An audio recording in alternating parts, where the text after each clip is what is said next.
The crystalline chamber hung in the darkness of space like a jewel suspended on invisible threads.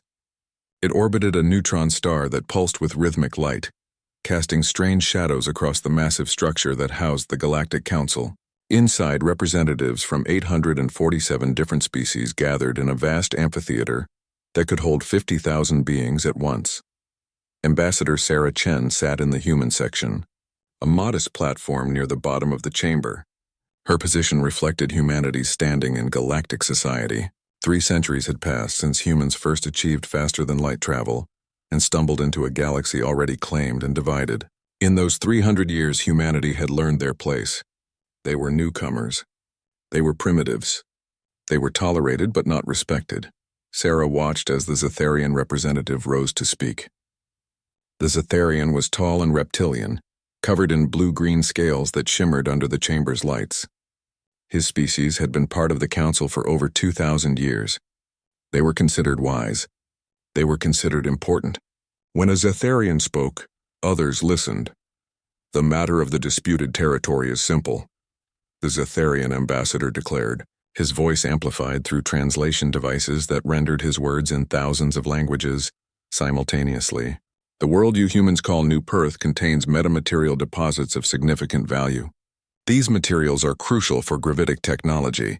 Humanity lacks the sophistication to properly utilize such resources. The Zetharian hegemony will assume administration of this world for the benefit of galactic civilization. Sarah stood up slowly. Her heart pounded, but her face remained calm. She had practiced this moment 1,000 times in her mind. "Ambassador," she said, her voice steady, "New Perth has been a human colony for 70 years. 4,300,000 humans live there. They have built cities, farms, schools, and homes. You cannot simply take an inhabited world because you want the minerals beneath it." Laughter rippled through sections of the chamber, not malicious laughter exactly, but the kind of amusement adults might share when a child says something naive. The Arxian Communion representative, a floating mass of crystalline structures that communicated through light patterns, pulsed in colors that translated to condescension. Young species always struggle with the concept of efficient resource allocation, the Arxian communicated. Sentiment toward dirt and buildings is understandable but inefficient. Your people can be relocated. The Council will ensure they are compensated fairly. Sarah's jaw tightened. She had been Earth's representative to the Council for 8 years. In that time, she had grown accustomed to being dismissed. Humanity's concerns were always secondary. Their protests were always overruled. The Council operated on the principle that older civilizations knew better, and humanity was among the youngest spacefaring species in the known galaxy. "This is not about efficiency," Sarah said, raising her voice. "This is about sovereignty. The Council's own charter recognizes the territorial rights of member species. New Perth is human territory, legally settled and recognized." The Valdorian observer stirred in his seat. The Valdorians were the oldest species in the Council, ancient beings who rarely spoke but whose opinions carried immense weight. He was humanoid in shape but seemed to be composed of living shadow, his features barely visible. The charter contains provisions for territorial adjustment when galactic interests supersede local claims, the Valdorian said quietly. His voice was like wind through empty halls. "The Zetharians have invoked Article 73. The matter is within legal bounds." Sarah felt cold fear settle in her stomach. Article 73 had been used before, always against younger species, always to strip away their holdings when something valuable was discovered. She had known this was coming for weeks, ever since the Zetharian survey ships had finished mapping New Perth's geological treasures. "Then I call for a vote," Sarah said. "Let the Council decide if stripping an inhabited world from its rightful owners is truly in the interest of galactic civilization." The vote took 30 minutes. Species after species cast their decision into the central system. Green lights for supporting the Zetharian claim. Red lights for supporting humanity's right to keep their world. Sarah watched the tally with growing despair. 723 species voted green, 89 voted red, 35 abstained. The chamber filled with a sound like distant thunder as the verdict was rendered official. New Perth would be transferred to Zetharian administration. Human colonists had 6 standard months to evacuate. Compensation would be provided according to the standard relocation formula. Sarah stood in the silence that followed. Her hands gripped the railing in front of her seat. She thought of New Perth, of the city she had visited there, She thought of children playing in parks. She thought of farmers who had spent their entire lives cultivating alien soil to grow Earth crops. She thought of all of it being erased because humanity was too young, too weak, too insignificant to matter. "How many warnings do we get?" Sarah asked quietly. The question was not amplified by her microphone. She had spoken too softly. But in the moment after the vote, her words carried in the strange acoustics of the crystalline chamber. The Arxian Communion's representative pulsed with curiosity. "Clarify your question, human ambassador." Sarah looked up at the assembled representatives. Hundreds of species, thousands of eyes and sensors and perception organs all focused on her. "How many warnings does humanity get before we are allowed to defend ourselves?" Sarah asked clearly, her voice now amplified for all to hear. No one answered. The question hung in the air like smoke. Sarah gathered her documents, placed them carefully in her case, and walked toward the exit. Her footsteps echoed in the vast chamber. No one spoke as she left. The meeting continued after she was gone, moving on to other matters. The human problem had been resolved. There was other business to attend to. Sarah returned to the human embassy, a modest building on the council station. She sent one encrypted message back to Earth. It contained only 3 words. They chose this. 6 weeks later, Zetharian warships appeared in orbit around New Perth. The local human defense force consisted of 3 outdated patrol craft and a handful of orbital platforms designed to intercept asteroids, not military vessels. The Zetharians broadcasted their intentions clearly. The humans had 48 hours to begin evacuation procedures. Governor Marcus Wells, the colonial administrator of New Perth, sent desperate messages to Earth to the Council, to anyone who might help. The Council responded with a formal statement expressing hope that the transition would proceed peacefully. Earth sent one message back to Governor Wells: "Hold for 36 hours. Help is coming." Governor Wells did not understand. Earth was 6 weeks away, even at maximum faster than light speed. No help could possibly arrive in 36 hours. But he trusted his government. He sent a response to the Zetharians, requesting a 72-hour extension to the evacuation deadline for humanitarian reasons. The Zetharians interpreted the request as defiance. 30 hours after the first Zetharian ships arrived, they began orbital bombardment. They targeted government buildings first, then power generation facilities, then communication arrays. The strikes were precise, calculated to destroy infrastructure while minimizing casualties. The Zetharians considered themselves civilized conquerors. But bombs do not care about intentions. Buildings collapsed on people inside them. Power stations exploded, sending shrapnel through nearby residential areas. A communication tower fell onto a school. In 6 hours of bombardment, 4,300,000 people died. Every human on New Perth was killed. The Zetharians had not intended genocide, but they had achieved it through incompetence and callousness. When Earth received confirmation of the massacre, the response was silence. No statements were issued. No protests were filed with the Council. The human embassy on the Council station closed its doors. Ambassador Sarah Chen and her entire staff departed on the next transport back to human space. The Council barely noticed. A few species expressed mild concern about the loss of life on New Perth, but the general consensus was that humanity had learned an important lesson about galactic realities. The Zetharians began colonization operations on New Perth, salvaging human technology and stripping the planet of its valuable metamaterials. 3 months passed. The galaxy continued as it always had. Trade flowed through established routes. The Council mediated disputes between its member species. The Coltharian Empire and the Arxian Communion engaged in their usual rivalry. Everything was normal. Then the human merchant vessels stopped traveling outside human space. At first, no one noticed. Then the pattern became clear. Every human ship, every human trader, every human diplomat had withdrawn behind their borders. The dozen star systems that comprised human territory went silent. Communication channels remained open but carried only automated responses to queries. The Council's intelligence services took note but were not alarmed. Humanity was clearly sulking over New Perth. They would emerge eventually when they needed resources they could not produce themselves. 4 months after the New Perth massacre, 2 Council monitoring stations near human space went offline. The species operating the stations reported that all personnel had disappeared. There was no sign of struggle, no evidence of violence. The stations were simply found empty when relief crews arrived. Then a Zetharian science vessel vanished near the border of human territory. Search parties found debris but no survivors, no witnesses, no explanation. The council convened an emergency session to discuss the mysterious incidents. Before the meeting could begin, a message arrived simultaneously at every council embassy, every governmental building, every major population center in civilized space. The message was simple text, translated into every known language. It read, "You had your chance for peace." Every human communication channel went dark immediately afterward. No responses to queries, no explanation, just silence from 12 star systems. The council's emergency session dissolved into confusion. What did the message mean? Was it a threat? Some species suggested sending peacekeeping forces to investigate human space. Others counseled patience. While the council debated, Admiral Marcus Webb stood on the bridge of the ECS Retribution, a warship that officially did not exist.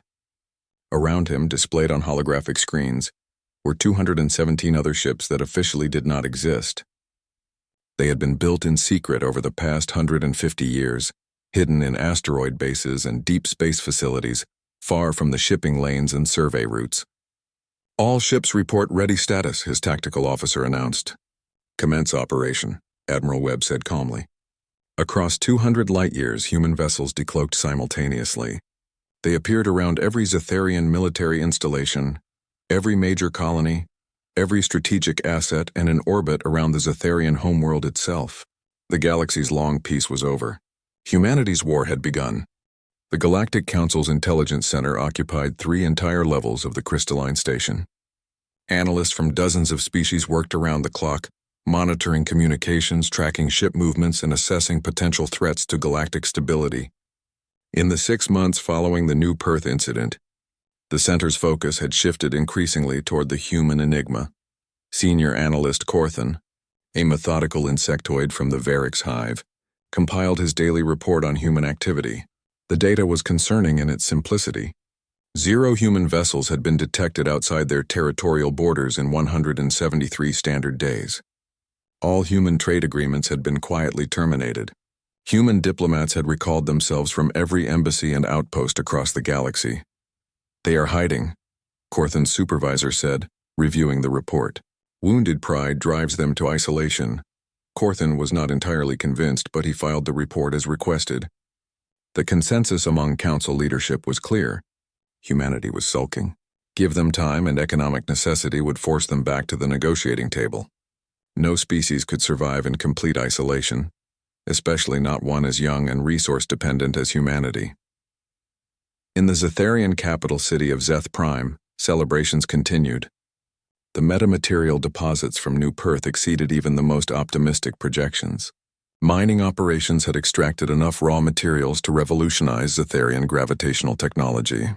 Engineers estimated they could upgrade their entire fleet within 5 years.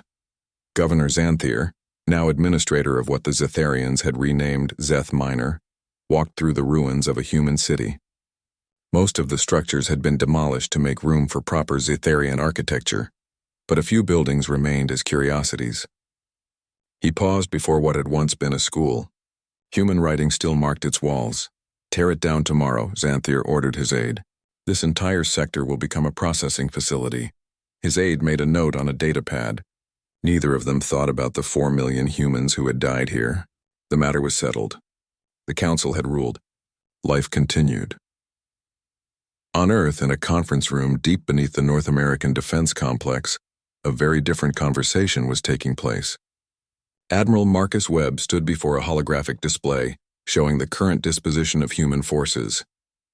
The display would have shocked anyone from the Galactic Council. 217 warships, 46 carrier vessels, 123 support craft, an entire fleet that existed in no official records, that appeared in no registry, that had been constructed piece by piece over the course of 150 years. The Council believes we have 12 patrol craft and maybe 30 civilian vessels capable of combat retrofitting, Admiral Webb said to the assembled officers. Our intelligence suggests they have never bothered to look deeper. Why would they? We are primitives who stumbled into faster-than-light travel through luck rather than genius. Fleet Commander Yuki Tanaka pulled up another display. Our projections show the Zetharians have 42 military vessels in their home system, 78 spread across their colonies, and another 116 in their forward operating bases. Their fleet is large but designed for peacekeeping operations and intimidation. They have not fought a real war in 400 years. And their allies? Someone asked. The Council's peacekeeping fleet is formidable on paper, Tanaka replied, but it is spread across the entire galaxy. Response time to any crisis is measured in weeks, sometimes months. We have 6 days until our attack window closes. The nearest Council reinforcements are 43 days away. Admiral Webb looked at the faces around the table. These men and women represented the best of humanity's military leadership. They had spent their entire careers preparing for a war they hoped would never come. But humanity had learned a hard lesson in its 300 years among the stars. The galaxy respected only strength. Commence final preparations, Webb ordered. All personnel to be recalled from civilian sectors. All families to be moved to secure locations. We need everyone to understand what is about to happen. This is not a limited engagement. This is total war. The orders went out through encrypted channels. Across human space, military families received coded messages. Children were pulled from schools. Spouses quit their jobs. Entire communities relocated to fortified stations deep in asteroid fields. The human economy, already strained by the trade embargo, shifted entirely to war production. The Council noticed none of this. Their surveillance systems watched human borders but saw nothing alarming. No military buildups, no aggressive fleet movements, just 12 star systems that had apparently decided to turn inward. In the Arxian Communion's core worlds, the telepathic crystals that formed their collective consciousness discussed the human situation. The Arxians prided themselves on their ability to understand other species through direct mental connection. They had studied humans extensively during first contact 3 centuries ago. The human mind is chaotic but readable, the eldest Arxian communicated to the collective. They feel emotions strongly. Anger, grief, pride. They are undoubtedly hurt by the New Perth decision, but they will accept reality. All young species eventually do. The Arxians could not have known how wrong they were. Human military planners had spent decades studying Arxian telepathy. They had discovered that human brains, with their electrical complexity and quantum entanglement at the neuronal level, were naturally resistant to deep telepathic scanning. Arxians could read surface emotions but nothing deeper. Humanity's secrets remained hidden behind walls of neural chaos that telepaths found impenetrable. As the months passed, small incidents began to occur near human space. A Zetharian science vessel investigating an anomaly near the human border sent a distress call, then went silent. Recovery teams found debris and no survivors. The official conclusion was mechanical failure. 2 Council monitoring stations reported equipment malfunctions, then ceased all transmissions. When relief crews arrived, they found the stations abandoned. All personnel were gone. Personal belongings remained. Food was still on tables, but every living being had vanished. The Council's intelligence services flagged the incidents as concerning but not critical. Space was dangerous. Equipment failed. Perhaps the station crews had evacuated due to some undetected threat, and their rescue beacons had malfunctioned. Only analyst Corthan connected the incidents to human activity. He filed a report suggesting increased surveillance of human space. His supervisor dismissed the recommendation as paranoia. The humans have 300 years of civilization beyond their home world, the supervisor said. The Zetharians have 3,000. The Arxians have 7,000. The Valdorians claim 40,000. You suggest these children pose a threat to the galactic order? Absurd. Corthan did not argue, but he privately increased his monitoring efforts. Something felt wrong. The pattern was too perfect. Humanity had not simply withdrawn from galactic society. They had extracted every single human from non-human space with methodical precision. No one was left behind. No stragglers remained in foreign ports. It was as if humanity was preparing for something catastrophic. Inside human space, the preparations reached their climax. Every ship had been positioned. Every weapon had been loaded. Every soldier knew their assignment. The fleet that had been hidden for generations was ready to reveal itself. Fleet Commander Tanaka stood on the bridge of the ECS Vengeance, watching the countdown timer. Around her, 100 officers performed final system checks. The ship was a marvel of human engineering, a fusion of stolen alien technology and human innovation that had produced something the galaxy had never seen before. Quantum entanglement weapons are charged, her tactical officer reported. Relativistic kinetic missiles are loaded. Shield generators are at maximum capacity. Tanaka nodded. The human fleet incorporated technology from a dozen different species, all of it reverse-engineered and improved upon. The Council had been generous with their technology over the centuries, sharing advances to help primitive humanity develop. They had never imagined that humans would take every gift, study it, break it down to its fundamental principles, and rebuild it into something more efficient and more deadly. All fleet elements report ready, communications announced.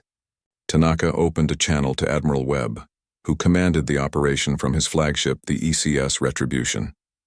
"Sir, we are ready to proceed." Webb's voice came back calm and steady. "Send the message." Across the galaxy, at every council embassy, every major government building, every population center of significance, a message appeared simultaneously. The coordination required for such a feat was staggering. It meant human intelligence had penetrated every major system in civilized space. The message was simple. You had your chance for peace. Within seconds, every human communication channel went dark. No responses to queries, no explanations offered, just complete and total silence. The Council's emergency session convened immediately. Representatives demanded answers. What did the message mean? Was it a threat? Should they respond with force or diplomacy? While they debated, human ships moved into position. They had been waiting in dark space, powered down, virtually undetectable. Now they ignited their engines and charged their weapons.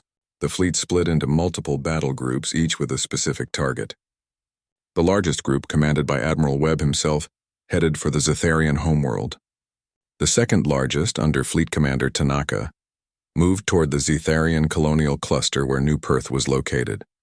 Smaller groups dispersed to Zetharian military bases, mining operations, and strategic infrastructure. The operation required perfect timing. Human vessels would appear simultaneously across 200 light-years of space.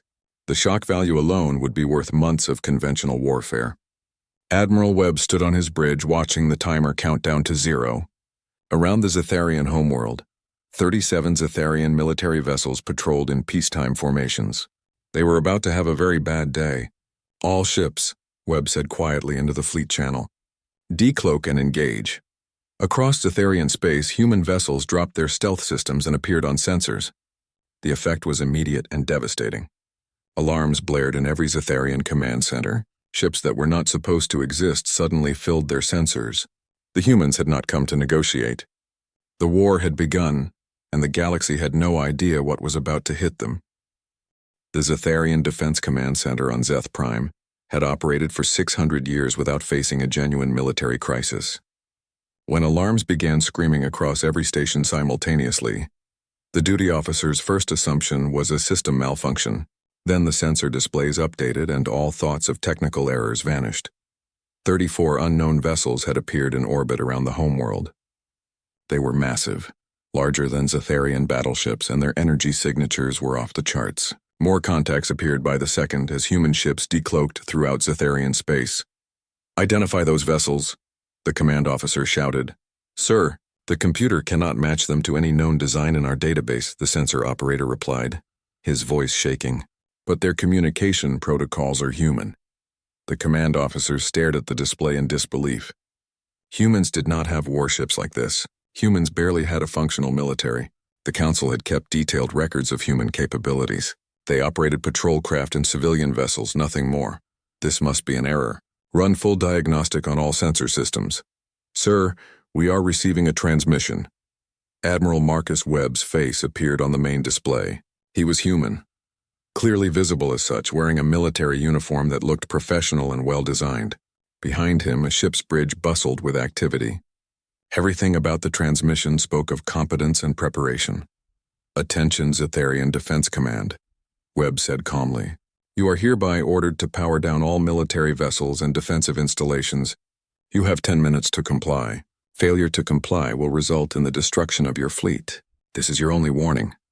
The transmission ended. The Zetharian command officer felt rage replace his shock. How dare these primitives threaten the homeworld of a species that had ruled space for 3,000 years? Deploy all available forces. Prepare orbital defense platforms. Send a priority alert to all Zetharian vessels in neighboring systems. We will crush this human insolence. The Zetharian fleet moved to intercept. 37 warships, each representing centuries of technological advancement and military tradition. They were the pride of the hegemony, equipped with graviton beam weapons, quantum shielding, and faster-than-light capable engines. The human fleet waited calmly as the Zetharians approached. When the range closed to weapons distance, the Zetharians opened fire first. Brilliant beams of concentrated gravitational force lanced toward human ships, weapons designed to crush enemy vessels by creating localized gravity wells that would tear them apart. The beams struck human shields and dissipated. The human vessels did not even slow down. "Report," the Zetharian fleet commander demanded. "Why are our weapons not effective?" "Sir, the humans appear to have shield technology that disperses gravitational attacks. Their shields operate on a principle we do not understand. Then use kinetic weapons, missiles, anything." The Zetharian fleet launched a massive salvo of missiles. Hundreds of warheads screamed toward human positions. The human point defense systems activated, and the space between the fleets lit up with defensive fire. But several missiles got through. They struck human shields and detonated with enough force to vaporize a small moon. When the explosions cleared, the human ships were undamaged. Their shields flickered and reformed, showing stress but not failure. Now it was humanity's turn to demonstrate their weapons. The human fleet opened fire with what they called relativistic kinetic missiles. These were not explosive warheads. They were simply extremely dense projectiles accelerated to a significant fraction of light speed. When they struck their targets, the impact released more energy than any conventional weapon. The first Zetharian battleship exploded before its crew even registered the incoming fire. The projectile punched through its shields as if they did not exist, penetrated the hull, and the resulting kinetic energy conversion vaporized the entire vessel. 600 Zetharians died in an instant. Then the human quantum entanglement weapons activated. These were humanity's crown jewel, developed from stolen Arxian technology and improved upon. They created localized quantum connections between their firing point and their target, bypassing the concept of distance entirely. When they fired, the energy appeared directly inside enemy ships, ignoring shields and armor completely. Zetharian vessels began exploding from the inside out. Their shields could not protect against weapons that did not travel through normal space. Their armor was useless against energy that manifested inside their hulls. The engagement lasted 73 minutes. At the end of those 73 minutes, the Zetharian home fleet was gone. 37 warships destroyed. 15,000 Zetharian military personnel killed. 0 human casualties. Admiral Webb broadcast to Zeth Prime. "Your fleet is destroyed. Power down your orbital defense platforms or we will destroy them, and your cities will be exposed to orbital debris. You have 5 minutes." This time the Zetharians complied. The defense platforms went dark. The homeworld of a species that had conquered dozens of star systems now lay helpless beneath human weapons. Similar scenes played out across Zetharian space. Fleet Commander Tanaka's group arrived at what had been New Perth. Zetharian mining operations covered the planet now, and a small fleet of 30 vessels guarded the valuable metamaterial deposits. Tanaka's ships emerged from faster-than-light travel, already firing. The Zetharian defenders had no time to prepare. In 40 minutes, the Zetharian fleet was destroyed, and human marines were landing on the surface. The Zetharians on the ground surrendered without resistance. They watched as human soldiers moved through the ruins of human cities with weapons ready. The humans did not open fire on civilians. They secured the mining facilities, arrested the colonial administration, and raised Earth's flag over what they still called New Perth. At every Zetharian military base, at every colony, at every strategic installation, human forces appeared with overwhelming power and executed their attacks with surgical precision. They targeted military assets exclusively. Civilian casualties were minimal and accidental, but the message was clear and brutal. Humanity had been underestimated. That mistake would cost the Zetharians their empire. In the Galactic Council chambers, chaos erupted. Representatives shouted over one another. Security forces struggled to maintain order. The news from Zetharian space was impossible to believe, yet the reports kept coming. The humans have destroyed the Zetharian home, fleet, Human forces have occupied 17 Zetharian colonies. All Zetharian military installations are reporting surrender or destruction. The Arxian Communion representative tried to bring order to the chaos. We must respond immediately. Send the Council peacekeeping fleet to Zetharian space. Humanity must be stopped before this aggression spreads. The nearest peacekeeping forces are 6 weeks away, someone shouted back. By the time they arrive, the war will be over. The Coltharian Empire's ambassador stood, his forearms spread wide. The Coltharians were large, warlike beings who respected strength above all else. I propose we acknowledge reality. Humanity has proven themselves capable of warfare. The Zetharians provoked this conflict by destroying New Perth. The humans are simply responding in kind. They destroyed our entire fleet, the Zetharian ambassador screamed. 15,000 of my people are dead. 4 million humans died on New Perth, the Coltharian replied coldly. Did you expect no response? The argument dissolved into accusations and counter-accusations. Species took sides based on ancient alliances and current rivalries. The unity that the Council prided itself on crumbled in hours. On Zeth Prime, Governor Xanthir was dragged from his office by human soldiers. He was placed in restraints and transported to a human ship in orbit. There he found himself in a holding cell with dozens of other Zetharian officials, all looking confused and terrified. Admiral Webb himself came to address them. He stood outside the cell, his expression hard but not cruel. You are being held as prisoners of war, Webb said. You will be treated in accordance with military law. You will not be tortured. You will not be executed without trial. You will be held until this conflict is resolved. You cannot do this, Xanthir protested. The Council will never accept human authority over Zetharian space. You are making an enemy of the entire galaxy. Webb's expression did not change. The Council had its chance to prevent this. They chose to allow the massacre of New Perth. They chose to ignore humanity's sovereignty. Now they will deal with the consequences. What are your demands? Xanthir asked. Complete Zetharian military disarmament. Return of all territory taken from other species in the last century. Reparations for New Perth. And war crime trials for everyone involved in the decision to bombard civilian populations. The Council will never agree to such terms. The Council does not have a choice, Webb replied. We are not negotiating with the Council. We are negotiating with the Zetharian government, and they will agree or we will ensure Zeth Prime understands what you did to New Perth. Webb turned and left. Xanthir sat in his cell and realized for the first time that the humans were serious.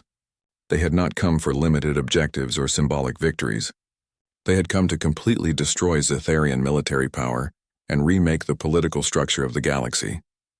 On Earth, Ambassador Sarah Chen watched the news broadcasts with mixed emotions. The war was progressing exactly as planned. Human casualties were minimal. The Zetharians were surrendering their positions across their territory, but she knew this was only the beginning. Her assistant entered her office. Ambassador, we are receiving reports that the Coltharian Empire is mobilizing its fleet. They are not moving to defend the Zetharians. They appear to be positioning to claim Zetharian territory for themselves. Sarah closed her eyes. She had predicted this. The war with the Zetharians was never going to be the real challenge. The real challenge would be preventing the entire galaxy from descending into chaos as opportunistic species saw their chance to reshape the political order. Prepare a new message for all Council species, Sarah said. It is time for Phase 2. Her assistant looked confused. Phase 2, ma'am? The Council thought we wanted revenge against the Zetharians, Sarah explained. They were wrong. We want to destroy the Council itself and build something better in its place. The war with the Zetharians was just the opening move. Now we show the galaxy what the Council really is. Sarah activated her communication system and began drafting the message that would fracture galactic civilization. In her hands, she held intercepted communications from the Council's leadership, secret documents that proved the Council had manipulated conflicts for centuries to maintain power. Humanity was not just going to win a war. They were going to start a revolution. And the galaxy was about to learn that humans did not forgive easily, and they never forgot. The Galactic Council chambers had witnessed many historic moments in its 1,000-year existence, but nothing compared to the chaos that erupted when Ambassador Sarah Chen's message arrived. Every species representative, every dignitary, every observer received the same data package simultaneously. Within minutes, the carefully maintained facade of galactic unity shattered. The package contained 300 years of classified council communications, secret agreements between founding species to suppress younger civilizations, evidence of manufactured conflicts designed to keep potential rivals fighting each other, instead of challenging council authority. Financial records showing how the council's elite had profited from the suffering of countless worlds. Most damning of all, the documents proved that the council leadership had known about Zetharian plans to attack New Perth weeks in advance. They had allowed the massacre to proceed, believing it would teach humanity their place in the galactic order. The Varix hive representative, a usually calm and rational species, threw their data tablet across the chamber. We were told our colony dispute with the Manthar Union was organic. These documents show the Council engineered the entire conflict to prevent our species from forming an alliance. The Manthar ambassador turned to face their historical enemy. For 200 years, the Varix and Manthar had fought over border systems, thousands dying in skirmishes and terrorist attacks. The hatred between their species ran deep. But now both species read the same documents, saw the same evidence that their conflict had been deliberately created and maintained by council manipulation. They set us against each other, the Manthar ambassador said quietly. All those deaths, all that hatred, it was manufactured. Other species began shouting similar revelations. Ancient grudges that had shaped galactic politics for centuries were revealed as council constructions. Trade disputes that had seemed random were actually carefully orchestrated. Even some wars had been encouraged by council leadership to prevent potential challengers from growing too powerful. The Arxian Communion representative tried to restore order. These documents could be forgeries. Humanity has every reason to lie and divide us. Then explain this. Sarah Chen's voice cut through the chaos. She had appeared in the chamber via hologram, standing in the center of the amphitheater. I have here a communication from the Arxian Council to the Zetharian High Command, dated 3 weeks before the New Perth attack. Let me read it.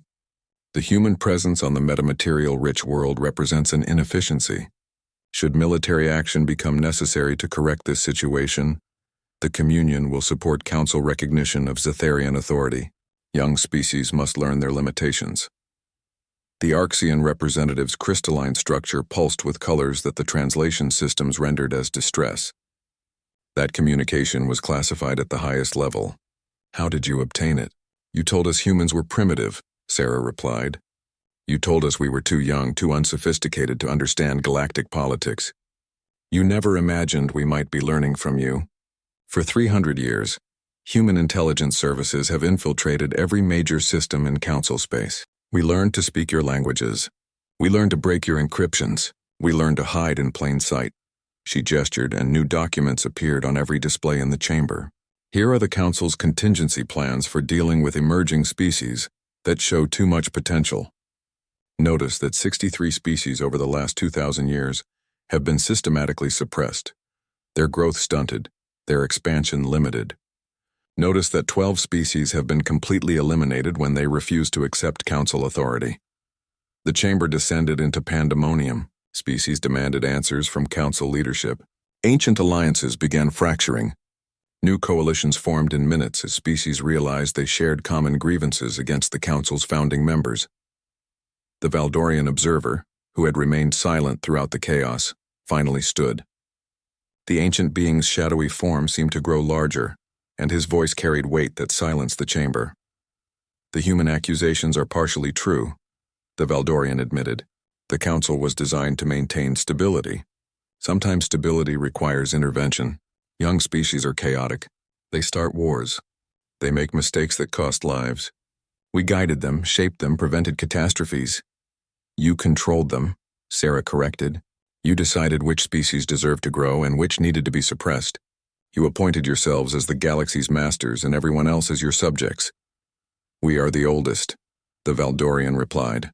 We have wisdom born of 40,000 years of civilization. Would you have chaos instead? Would you prefer a galaxy where every species fights for dominance? Where wars consume entire sectors? I would prefer a galaxy where species are free to determine their own futures, Sarah said. Where the strong do not automatically rule the weak simply because they are strong. Where justice means something more than whatever the powerful decide it means. A new alarm cut through the argument. The chamber's security systems detected multiple military vessels entering the system. The sensors identified them as Coltharian warships, hundreds of them, and they were not on a peacekeeping mission. The Coltharian ambassador stood with what appeared to be satisfaction. My government has decided the Zetharians can no longer be trusted to govern their territory. The Coltharian Empire will assume administration of former Zetharian space. We have dispatched our fleet to secure key systems. You are using this chaos to grab territory, the Arxian accused. This is naked opportunism. This is pragmatism, the Coltharian replied. The humans have destroyed Zetharian military power. Someone must fill the vacuum. Better us than them.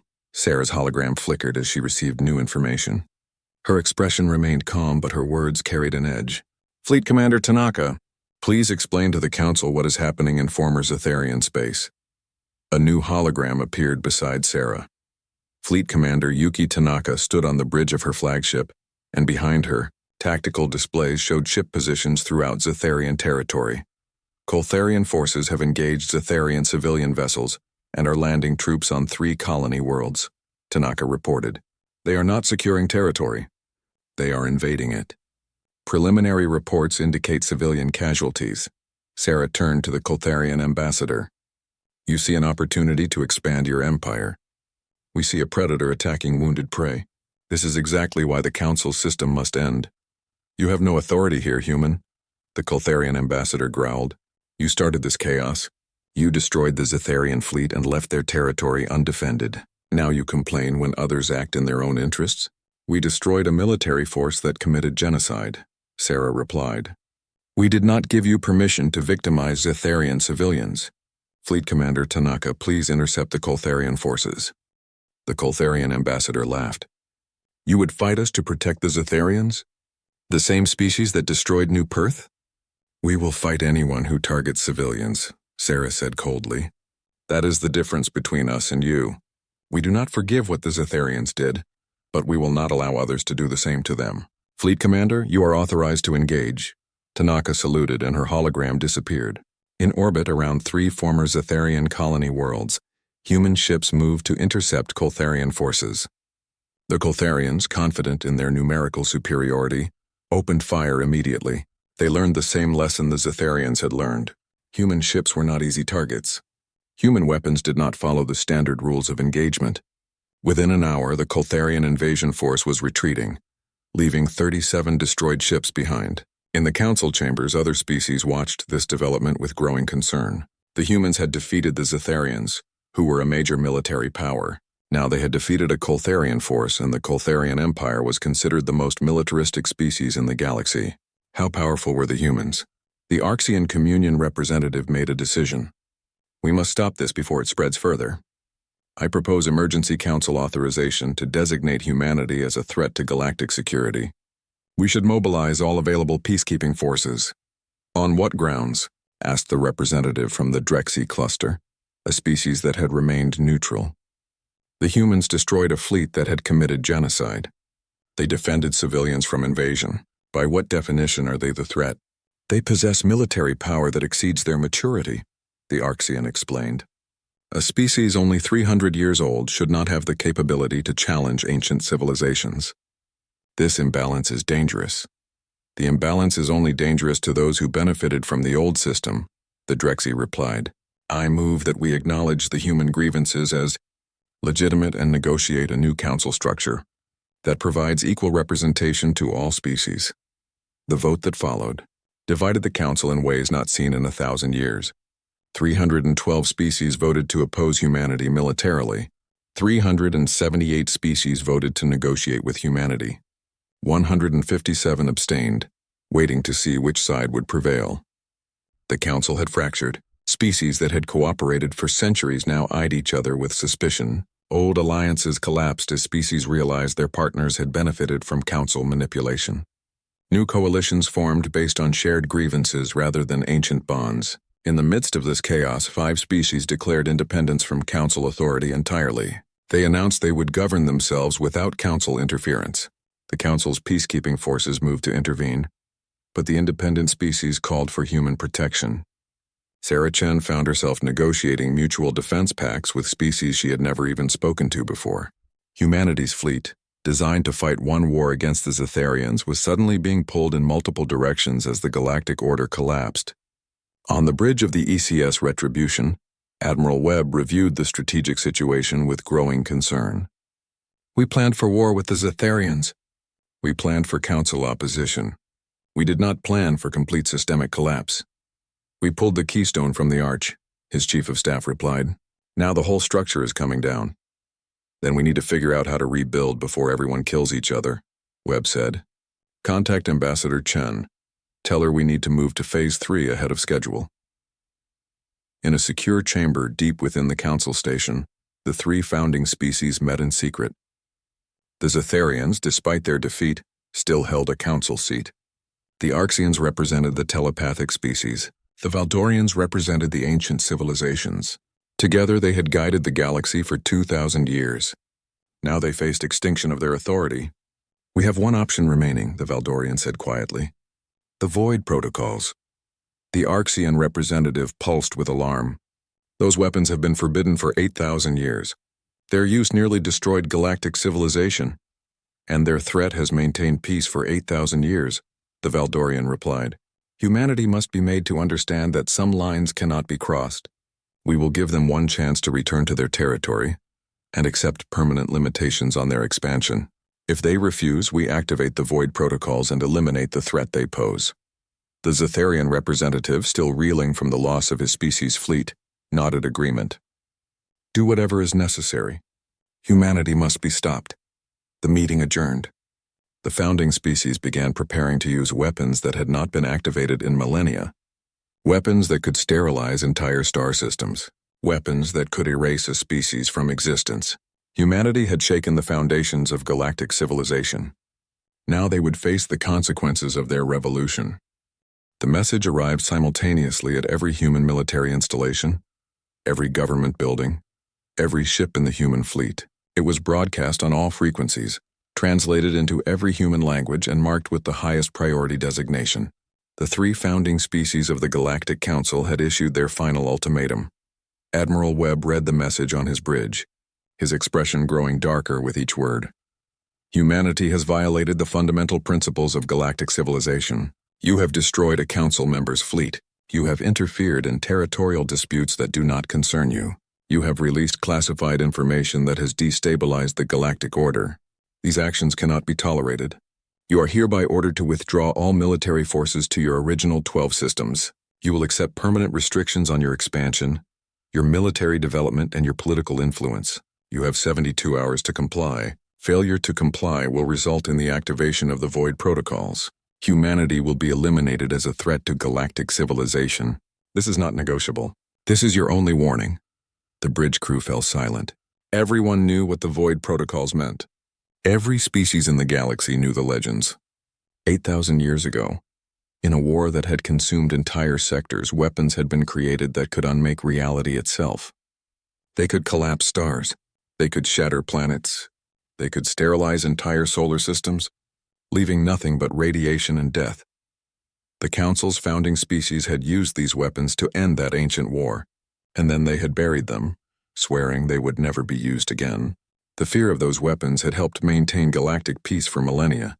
Now that fear was being weaponized against humanity. "Sir," the communications officer said quietly, "we are receiving reports from our intelligence assets.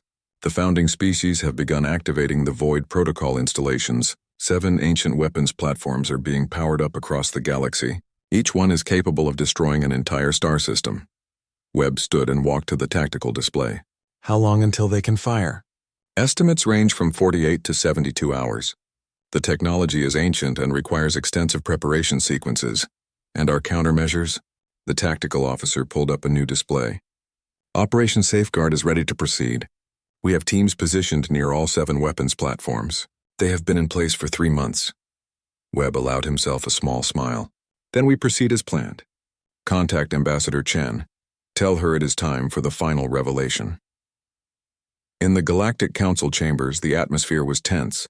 Species waited to see if humanity would back down. Some hoped for peace. Others anticipated human surrender.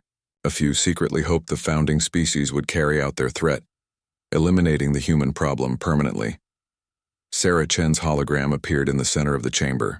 She looked tired but determined. Behind her, screens showed images that made several species representatives gasp. "You threatened to activate the Void protocols," Sarah said without preamble. "You believed these ancient weapons would force humanity to surrender. You believed we had no defense against such overwhelming power." She gestured to the screens behind her. They showed the 7 weapons platforms scattered across the galaxy. Ancient structures, massive and ominous, hanging in deep space. But they were not alone. At each platform, human special forces teams were visible, already inside the installations. For 6 months, while you debated and maneuvered, human intelligence services identified every Void protocol installation. We infiltrated them. We studied them. And 3 days ago, we disabled them. The Valdorian observer rose from his seat. "Impossible. Those installations are protected by technology you cannot possibly understand. They are shielded by barriers that no known force can penetrate." "You are correct that we could not penetrate the barriers," Sarah agreed. "So we went through the maintenance access ports. Turns out that even ancient superweapons need upkeep. Your maintenance crews have been very helpful, though they did not know they were helping us." A new figure appeared on the screens behind Sarah. He was human, wearing the uniform of Special Operations Forces, and he stood inside one of the ancient installations. The architecture around him was clearly alien, clearly ancient, and clearly inactive. "This is Captain Rodriguez," Sarah explained. "He and his team disabled the primary power distribution network for Platform 7 3 hours ago. Similar operations have been completed at all 7 installations. Your super weapons are now very expensive pieces of decoration." The chamber erupted in shouting. The founding species demanded explanations. Other species laughed or applauded. The Coltharian ambassador, still bitter about his fleet's defeat, looked almost pleased at the founding species' embarrassment. The Valdorian's shadowy form seemed to dim. "You have been planning this since New Perth." "We have been planning this since first contact," Sarah corrected. 300 years ago, when we met your scouts and learned about the Galactic Council, our leaders made a decision. We would join your civilization, but we would never be vulnerable to it. Every treaty we signed included backdoors. Every technology you shared with us, we reverse-engineered and improved. Every installation you showed us, we mapped and studied. We pretended to be primitive because it made you underestimate us." "Why?" the Arxian Communion asked. "If you possessed such capabilities, why hide them? Why endure 3 centuries of restriction and insult?" "Because we needed to understand you," Sarah replied. "We needed to learn how galactic civilization worked, identify its weaknesses, and prepare for the moment when we would need to protect ourselves. That moment came when you allowed the Zetharians to destroy New Perth. 4 million humans died because we were not strong enough to stop you. We will never be that weak again." Admiral Webb's hologram appeared beside Sarah's. "The founding species intended to use the Void protocols to force our surrender. They believed they held ultimate power.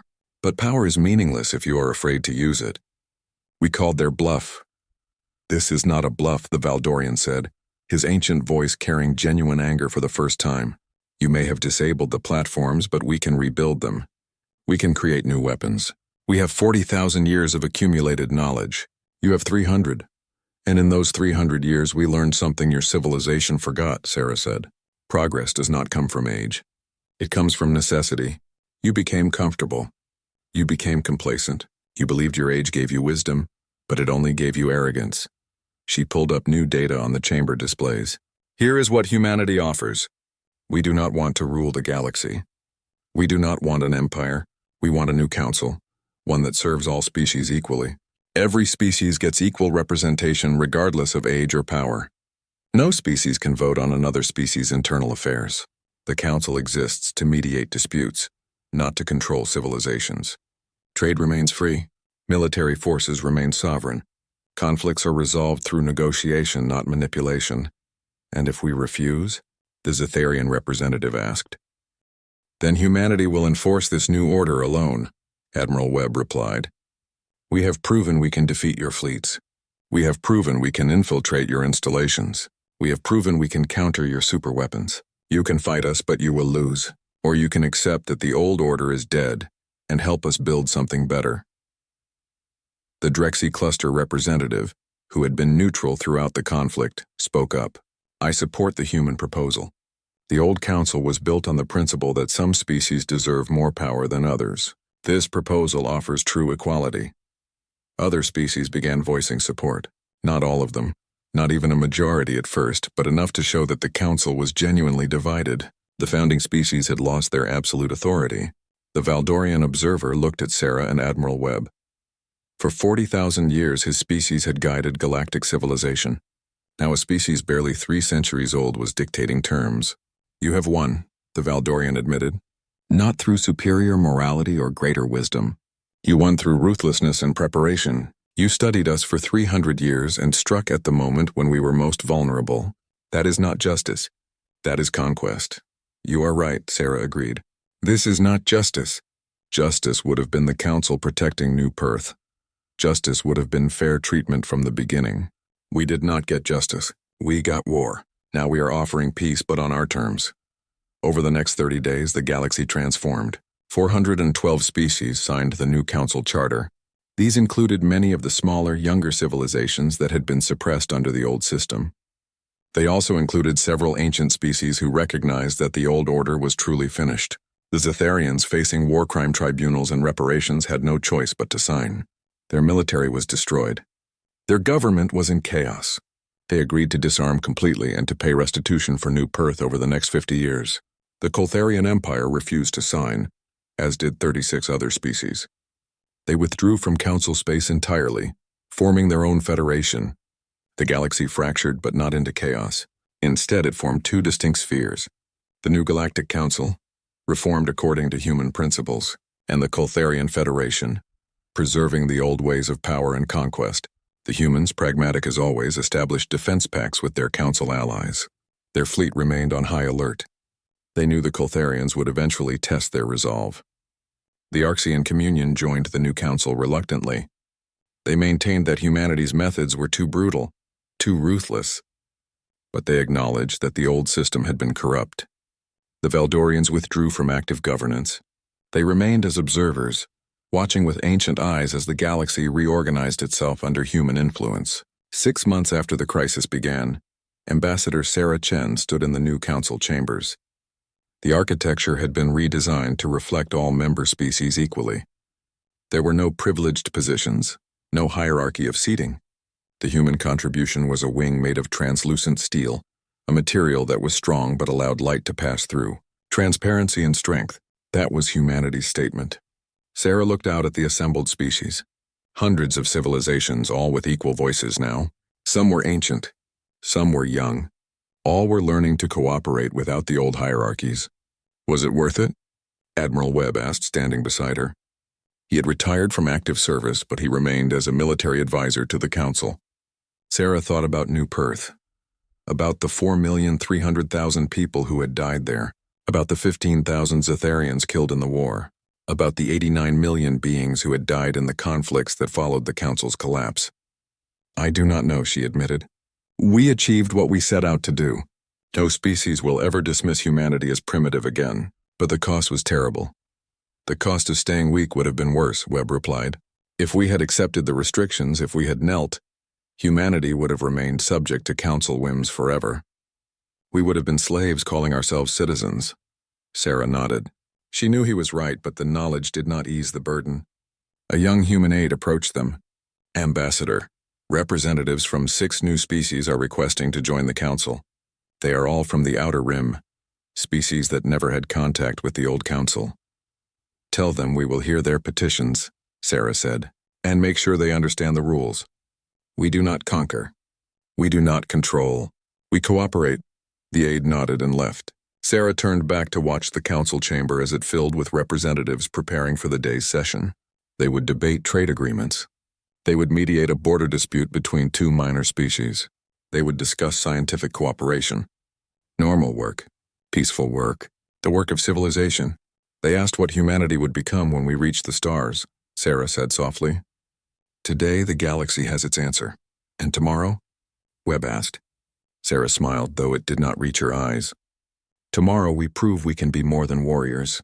Tomorrow we show them that the species that could destroy the old order can build something better in its place." She walked toward the council floor, where her seat waited among all the others. Equal representation. Equal voices. It was not perfect. The Coltharian Federation remained a threat. Old hatred still simmered. Some species still resented human influence, but it was better than what had come before. It was a galaxy where strength did not automatically grant authority, where age did not guarantee wisdom, where every species had the chance to determine their own future. Humanity had retaliated for New Perth. They had sent shockwaves through the galaxy. They had caused chaos to erupt in the council chambers. But in the end, they had not destroyed galactic civilization. They had transformed it. The cost had been terrible. The victories had been brutal. The methods had been ruthless. But humanity's children would never again kneel before those who believed power gave them the right to rule. That, Sarah thought as she took her seat among the equals she had helped create, was worth any price they had paid.